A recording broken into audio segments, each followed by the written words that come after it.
If you divide Ghana into 4, each quarter is about 8 million. That's so-called Asiamah or water colade. The one portion, that is the 8 million, you are not part of me. Asiamah Itakrade. You are not part of the chosen. Asiamah. I am telling you, you are not part of the elect.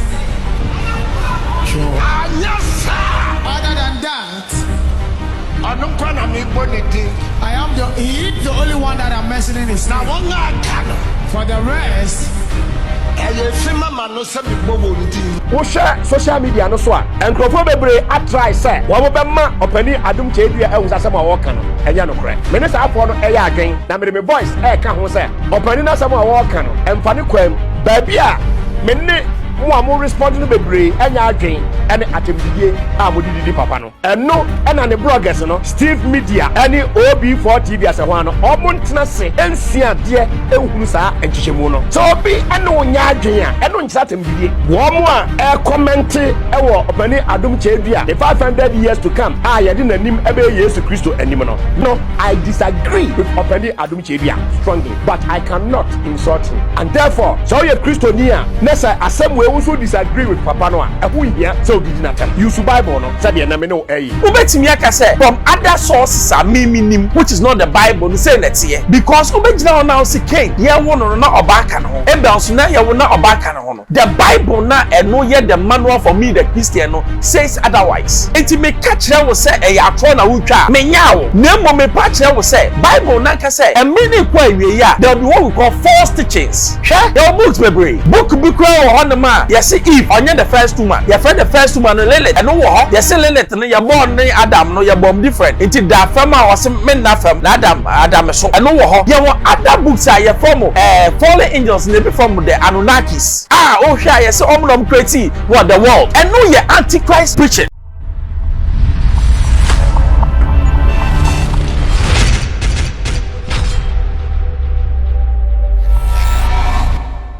I expose you friend Ben Bruce. Patch on subscribe and also subscribe and watch and be so nyabi.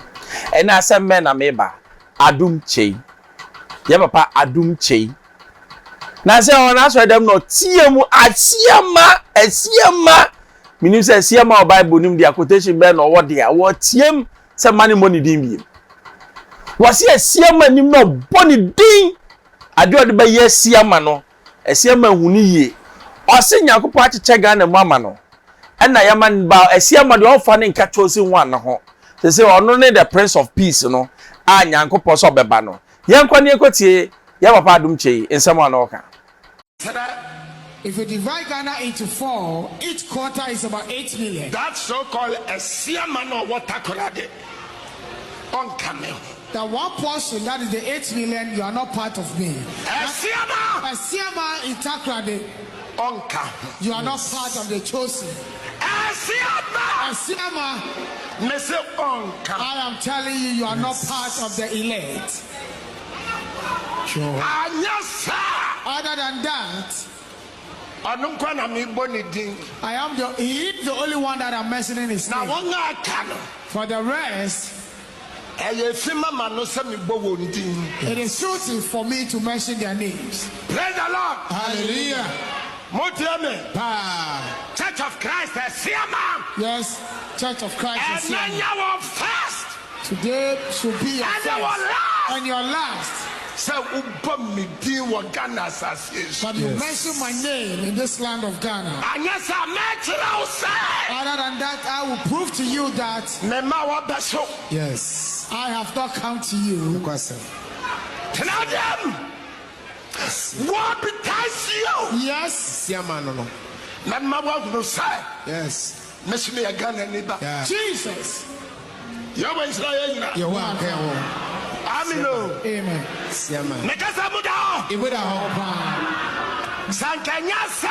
Oh.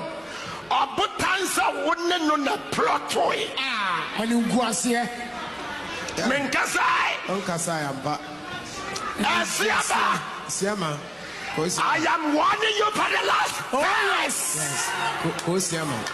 Praise him. Hallelujah. Anya Ghana meno yenkom. I am telling you that you're part. Powerful. Minister. Yes. Adom Kyei. Oh yes. Yes.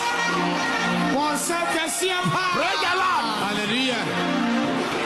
Amen. Amen. Church of Christ. Church of Christ. I'm sorry. May respect it.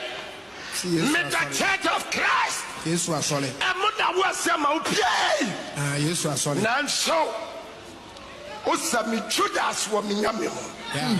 Be mother careful. Yes, we are sorry. Mo Judas. Na wanya Canadian. Afari. Yes. Manu mo wondi. Yeah. Filthy. Yeah. Efi. Empreko. Unclean. Abrade so ampe. Yes. Temesomempe. The question. Philadelphia. Abutreko. Yes. Pato so atibi. Ewiase, yese ewiase ade na ankoka bibiase bibi so nka. Asiamah na wo ka no. Da bia me se me de me ba asori anyame asem na mabetie. Se be mi metie ntokwa oni obi ko. E na mi metie o nkyerɛkyerɛ bia any Bible mo. Enti Asiamah na wo ka no. Pato mu ni Asiamah Church of Christ. Brother ba ko ho. Na asem ne ba no so tie no so hwe. What do you mean? Asem na maka about you. Me nyawo. May attack your personality.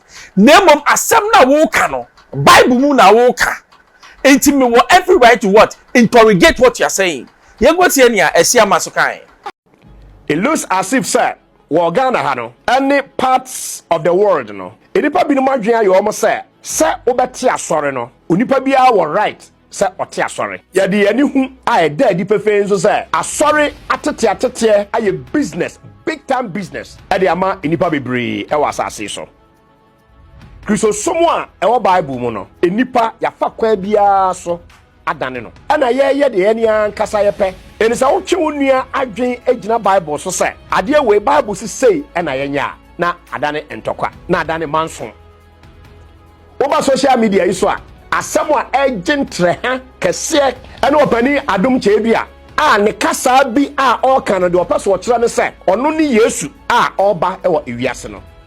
Obani Adom Kyei bia se ne kasa a o kan nyina no kire say Yesu no aye hwe kwan se ombra asase so no. Ono no na we say the next 500 years edi animo no Yesu photo no ankrofo de abobo wo mo edem no ye bedane sa photo no near the ono opani Adom Kyei dua ni photo ade aye Yesu anim asofo ani adifo ede sa kwan yi atrekemo atwamo abe agimu sika agya ade besi ne muda so makwan emenipa edada wo share social media no so a enkrofo bebre atry say wo bema opani Adom Kyei dua ehunsa sem a wo ka no enya no kore me ne sa afo no eya adwen na me voice ka ho say opani na sem a wo ka no emfa ne kwam ba bia me ne mo respond no bebre enya adwen ene atemdidie a modididi papa no eno ena ne bloggers no Steve Media ene OB4 TV ase ho no omontena se ensua de ehunu saa enchichemu no so obi ene wonya adwen a eno nkyira atemdidie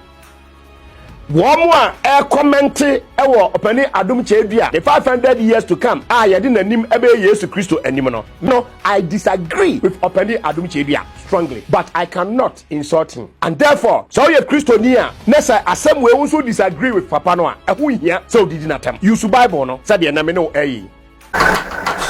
So what ni Asiamah ka Bible say ye yi bi mfim ye fa bi shem. O hwe the apostles and in conform the framers of the Bible now. Books be bro ye yifimu. A bit said the book of what? Enoch. And other books ye yifimu for a reason. Because I contradicted with their beliefs and teachings. Tie yifimu. Na ewiase no de bia me say obegina asori dan na wo preach ya. Obetimi aka say from other sources are minim which is not the Bible no say netie. Because obegina now say king ye wono na obaka no ebe onso na ye wona obaka no no the Bible na eno ye the manual for me the Christian no says otherwise enti me ka kire wo se e ya to na wutwa me nya wo na mo me pa kire wo se Bible na ka se e mini kwa wie ya there be what we call false teachings hwe your books bebre book on the man, yes, Eve, onye the first woman. Your friend the first woman, Lilith, and no war. Yes, Lilith, no, you're born, Adam, no, you're born different. Into that family or some men, na Adam, so, and no war. You want other books are your from fallen angels, maybe from the Anunnakis. Oh, sure, yes, creating what the world. And no, your Antichrist preaching. What you say? Let me go on and on things that we don't even know. There is even a theory say Yesu Christ was what we call an Anunnaki. So what you say?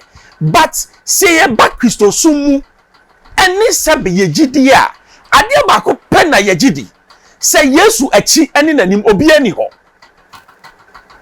Number 2, yejidi to say Yesu no benji yenkwa. The third one is say na oka eja no ho enti Yesu ye nyame. That is the belief of Christians. It is a uba no be ka sembi na enye in the Bible. I catch me say oh, and be according to the book of what Enoch. Say that here and according to the book of say that here. But imagine how catch him say Bible na means to mean bino. Why invent your own Bible? You be say so free sro. Ye nyina free sro na buy you. Obi free sro na buy because only bibi. Say make show the existence of man before nipa you be release waba no. Na nyankopon wa ma what you are coming to do in this earth. Enti ofri so na wo buy. Yensema ye wo bibi afa the manual. Obi timi hwe nsema e ka baabi a wo fi e de baabi a wo kọ because nyame de nyina agu nsam. Oti na make am say. Enti sa ye firi so de me firi so wo so firi so. Enti e meka nyama me nim because sebe wo ye na wakọ aba. Oti the asase so. Enti obi ba na osi oba beti asem obeti nkwaja asem debia me say asori bia obeko na teachings no is not about the salvation of Jesus no enya asori papa asori asem nipa ni tu ne ho na wunimi enkosa asori na enya asori papa asori asem na ye ka no eye deviated from the Bible no is not a good church. Don't go. So you have already been marked the 666 na beban ene mami bia suncho. And yes, say about the obi ni ama successes o. But every false teacher and now obi a onfa nyame asem enenam. Na sorry who jidi ni ube ra sorry hono. Ya ma successes no ededa you are doomed for hell. Enti yem bi yani o say me honhom eba beto apete. Mo so honhom ni nyina hwe na honhom a enkam asem de mamu njindi. Because in 70 bi one man ya papa Adom Kyei ka any Bible mu na enya no kre any Bible mu eye na asem no ka dia onka say according to me Adom Kyei be Bible no say net here but enka nche me say according to the Bible because me I am a full believer of the Bible. It wo ka bibi na wo ka chem say a Bible nu na efidia met me I interrogate you and I can do it fully without fear or favor because I will never attack your word personality. What's in America? It's what you know, so them preach the word of God. So what's up in Yamia? Can Yamia sem? Yes, you buy no oka a jan wasem, one between home. Or say, I came to reveal who the word, the Father is. That was the purpose of Christ. All commission back up, yes, you say, go ye out there and make me disciples. Na niema ye. As your disciples na ye. And now ye train and call for niema be a any Bible name. Share all your Christian ya because niema bi am any niema bi de aka enya biblical.